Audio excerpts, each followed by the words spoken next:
All right, so the MagSafe charger, Apple's very first wireless charger, just showed up in the studio ahead of the launch of the actual iPhone 12.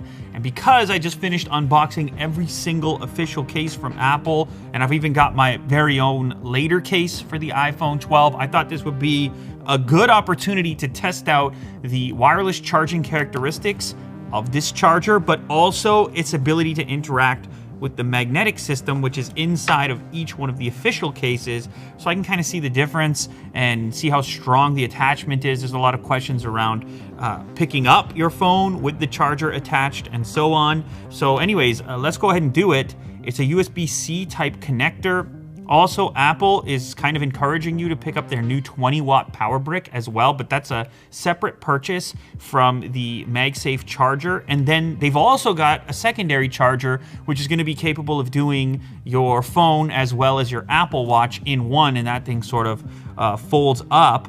The cool part here is that this thing is going to work as a Qi wireless charger, so you don't need their official cases. You don't even need the iPhone 12. You can use this with a previous generation iPhone, or I don't know, even a Pixel or a Samsung device that supports the Qi wireless charging standard. All right, so look at this little thing. They've definitely put an emphasis on portability with this. It's very tiny compared to other wireless chargers, and I think that was sort of the agenda, especially since they did the second version. It's just kind of funny that originally they were working on that AirPower charger, which was going to charge a bunch of things at once and much larger than this, and then eventually they settled on something far simpler, or at least two separate options, with this being the one that seems to be getting the attention. From a marketing standpoint, you saw the clicks and the clacks and the magnets. This just slides out. It feels quite robust.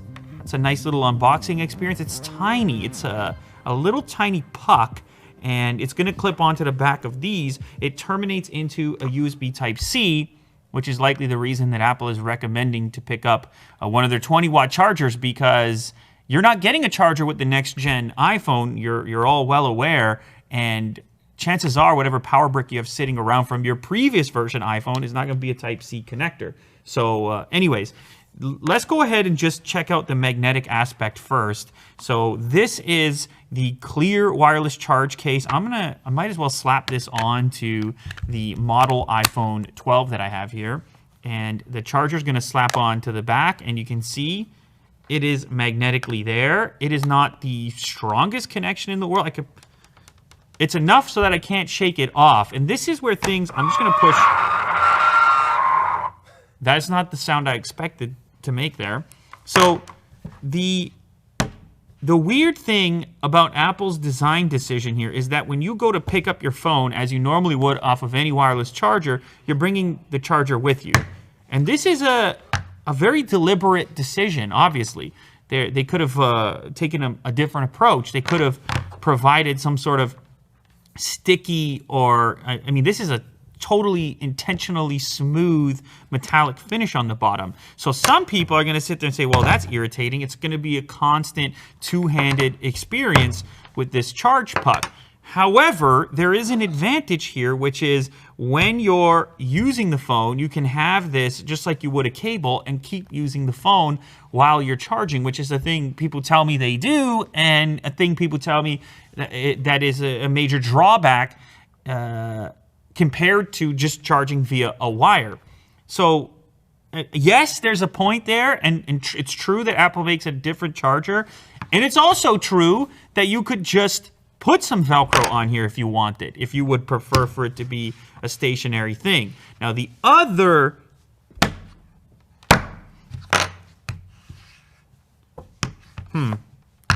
advantage going with magnets, as you see me playing around with just how sensitive it is to the location, the other advantage of going with magnets is that you're going to line up perfectly, so you're going to have a more efficient wireless charge every single time.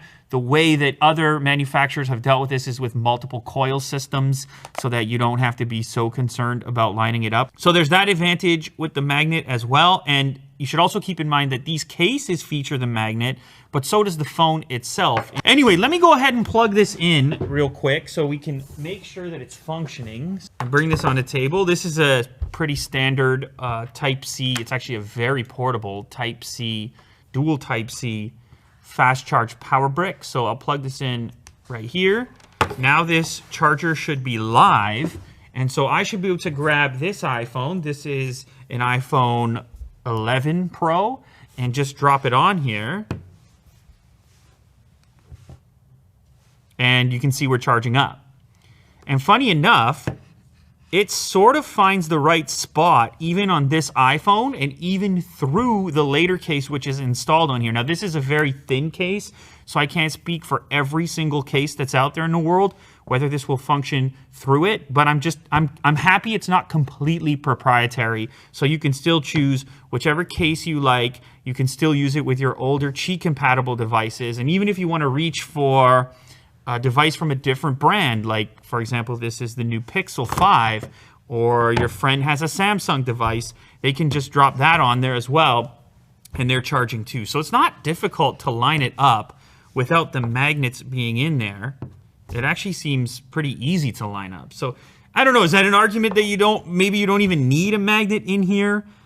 See, the benefit without having the magnet on your case is that you can just lift the thing up. You can just, and then go. And this stays on your table, on your side table, on your desk, wherever you keep it. So I'm not really sure which is the better scenario. Should you go with an official Apple case, because that's gonna stick, and then you can use it easily while it's charging, but you have the headache of every single day placing that back down. I guess it's up to you. It's an option. And like I said, they do make that other charger if you would prefer to have, a different experience where it sort of sits on the table with a little bit more weight to it. I'll probably test that out sometime soon on the channel. We could check the difference. In the meantime, these cases are going to stick and lift up the whole thing on the next generation iPhone. The cases and the phones are also going to stick. But yes, this is Qi compatible, and it will work through thin enough cases like the later case. Now, I should also mention this is the upcoming later case for the iPhone 12 Pro Max. It's going to be there for the Pro as well, the regular iPhone 12. Some people mentioned, hey, where are the cutouts for the LiDAR? This is a non-retail unit. This is a prototype. So if you go check the website, you'll see all the relative cutouts for all those important features. They will be there in the eventual unit that ships to you. But yes, it will work with Apple's official wireless charge accessory, and this will work with any Qi compatible smartphone as well beyond iPhones, and definitely with the previous generation iPhones as well. This is a super portable little thing too, by the way. I mean, that can go in your pocket, which is kind of nice. You can't say that about most, or at least there are many wireless chargers that don't really go in your pocket that easily. So I'm a little undecided on my favorite wireless charger style. Like I said, though, if you do go the whole full magnet situation, you could always throw some double-sided tape or some Velcro on there to keep it locked on the surface where you want it. They're about 30 bucks. Maybe you even get a couple of them. But you get the magic. You get the magic with the official. Bang! Oh, yeah, by the way, if you're finding this video and you didn't watch the case video in which I showed off all the various first-party cases, go check that out now as well. It's every single color, including the clear model, are shown off in that video.